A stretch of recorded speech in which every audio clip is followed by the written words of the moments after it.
much is history, how much is Shakespeare, and how much is Hollywood? Hey everyone, I'm Rebecca and welcome to Watch Mojo. Today we're counting down our picks for the top 10 things the king got factually right and wrong. I'm here because you are my friend. A king has no friends. A king has only followers and foe. That means we're taking a look at the historical accuracy of this Netflix drama about King Henry V of England.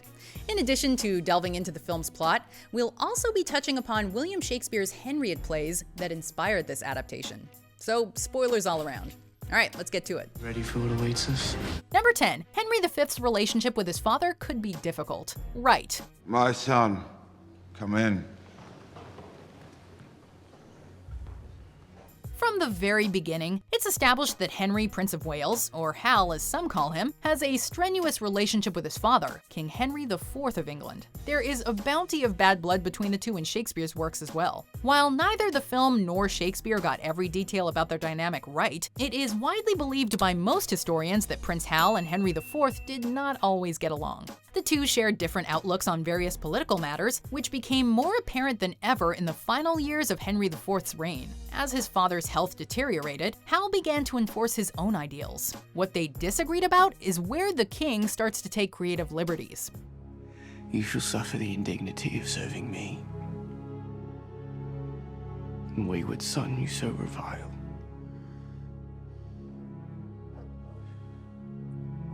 But know now you'll be watched over by an altogether different king. Number 9. There was debate about who would succeed Henry IV. Wrong. The time has come for us to consider the issue of my succession. Despite not seeing eye to eye on certain policies, history suggests that Henry IV and Hal loved each other nonetheless. This is not represented through the king, however. In the film, Henry IV is so disappointed and distant with his eldest son that he tells him early on that his youngest brother, Thomas of Lancaster, will instead be a successor. I will assume that this news comes as neither surprise nor disappointment. In reality, Henry IV did discharge Hal from council in November 1411 and replaced him with Thomas, who was believed to be his favorite son. You will not inherit this crown. Nor have I sought it. Even then, though, Hal remained first in line to inherit the throne, followed by Thomas in the event of his older brother's demise. Since they were actually quite close, it's also doubtful that Hal was so cold towards his father on his deathbed. You feel this cold. Wretch. Number 8. Henry V wanted peace and his father wanted war. Wrong. You do not know war, Thomas. I do know war. You do not. You've been recruited to our father's madness. As mentioned before, Hal and Henry IV had some political differences, but they are completely backwards in the king. The film depicts Henry IV as a stern figure who's prone to force, while Hal would rather find a more peaceful alternative. Why are you here? I will not allow this havoc to transpire. I've come to see it stopped. This is my battle. If I have my way, there will be no battle. Hal will do whatever it takes to prevent an all-out battle from breaking out, but is still ready to lead his forces into war if there's no other option. By consulting a history book, you'll find that it was really the other way around. Between the two, Henry IV was seen as the peacekeeper, while Hal strongly pushed for war with France. This assassin you send can be taken as nothing other than an infant act of war. If this be your intention, I say let it be known plainly, and that you desist from this timorous slither in which you presently engage. If it be war you seek, send the full weight of your army. Hal ultimately got his way not long after his father died, and he was crowned Henry V of England. Ready the men to move. Waste no time. Number 7. Thomas of Lancaster's death. Wrong. Are your men ready for the day? The king suggests there was a sibling rivalry between Hal and Thomas, the younger of whom is infuriated when his big brother steals his glory on the battlefield. Thomas is killed while fighting in Wales.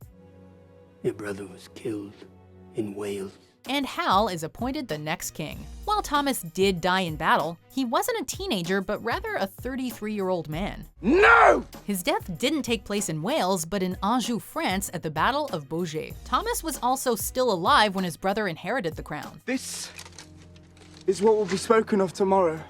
Thomas even took part in several battles against the French under Henry V's rule, including the Siege of Caen and the Siege of Rouen. While he never became king, Thomas was given the title of Duke of Clarence in 1412. Number 6. Henry V was a reckless rebel.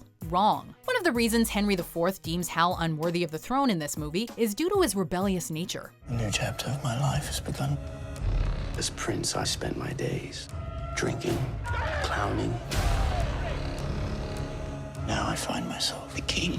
When Hal isn't butting heads with his dad, he's drinking and goofing off with his subjects. After Henry IV dies, the prodigal prince steps up and accepts more responsibility. While this remains faithful to Shakespeare's portrayal, many historians would debate the notion that Henry V was a party animal. The film's version of Hal feels like a frat guy who spends less time in class and more time sleeping in after a bender.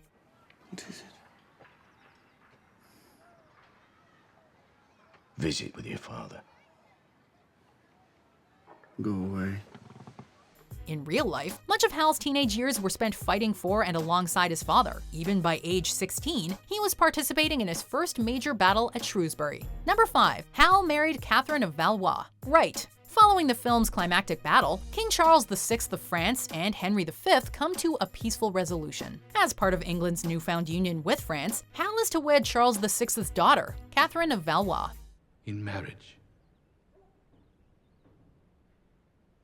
it is most uncanny.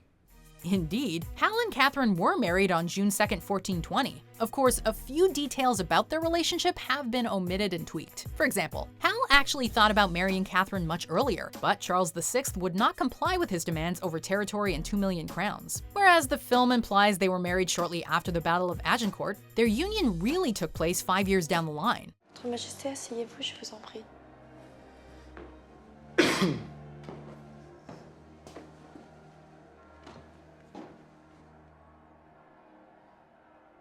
Vous êtes ravissante. Merci. This wasn't exactly happily ever after either, as Hal died 2 years later, never meeting their son, Henry VI. Number 4. The Dauphin's devious demeanor and downfall. Wrong. Most would agree that the most entertaining part of the film is Robert Pattinson as the Dauphin, also known as Louis, Duke of Guyenne. Your little victory. Pattinson plays Charles VI's son almost like a cheeky James Bond villain. But was this true to the real-life figure? Probably not. In The King and Shakespeare's play Henry V, Louis mockingly sends Hal a tennis ball as a coronation gift, although there's no concrete evidence backing this up. I have not come to offer you surrender. In any case, it's not like the Dauphin served first, as England's House of Plantagenet and France's House of Valois were already engaged in the 100 Years' War. Also, the Dauphin didn't die at the Battle of Agincourt. He wasn't even present at the battle, most likely dying of dysentery that same year. Please speak English. I enjoy to speak English. It is simple and ugly. Number 3. Henry versus Henry. Wrong. Not wanting to see multiple people give their lives, Hal presents Henry Hotspur Percy with a proposition. Go to the rebel camp, deliver the following message to Percy Hotspur. Tell him that Prince Henry challenges him to settle today's score, man on man, he and I. We will fight in our army's places. Yes, my lord. The two of them engage in a sword fight, 1-on-1. I will fight him, and I will defeat him. Hal ultimately emerges victorious thanks to his dagger, single-handedly putting an end to Hotspur's rebellion. If this sounds like something out of a Game of Thrones episode, that's because no such duel took place in real life. Hotspur actually died at the Battle of Shrewsbury. While there's been some debate over how exactly Hotspur met his end, it's generally believed that an arrow to the face did him in. Weirdly enough, Henry V was present at that same battle where he was also shot in the face with an arrow, nearly killing him. Number 2. Sir John Falstaff. Wrong. One of the most prominent characters in the film, not to mention Shakespeare's plays, is Sir John Falstaff. The thrill of victory fades quickly. What lingers long after is always ugly.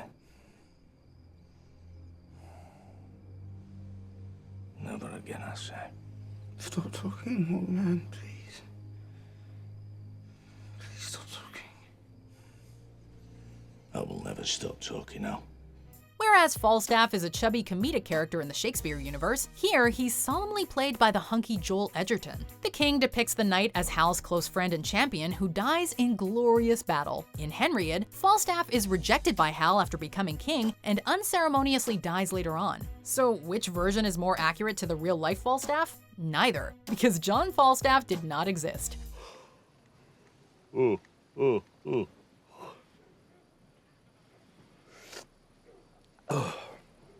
Although Falstaff isn't real, Shakespeare initially intended to name the character John Oldcastle, an actual friend of Henry V.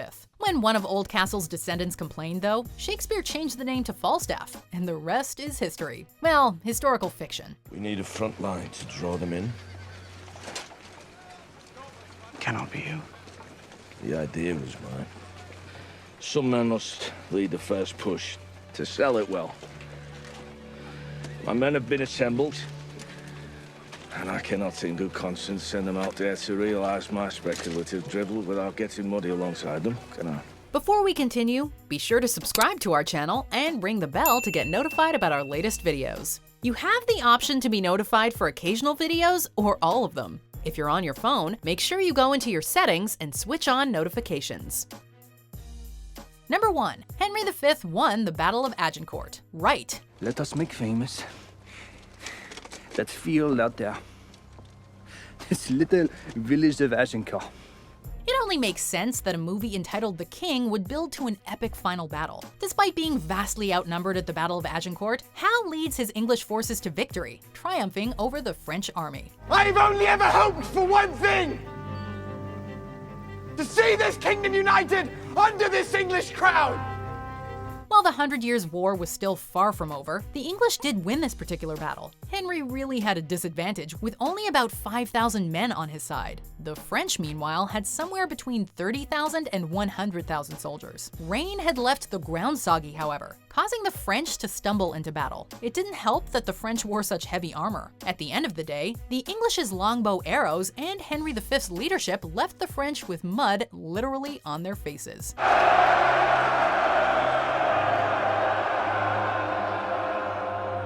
You know what I don't think they got factually accurate? That the true king in this film was Robert Pattinson's hair. I'm kidding. Did you watch The King? Let us know in the comments, or come talk to me on Twitter or Instagram at Rebecca Brayton. Also, be sure to like and subscribe, and please watch this other video.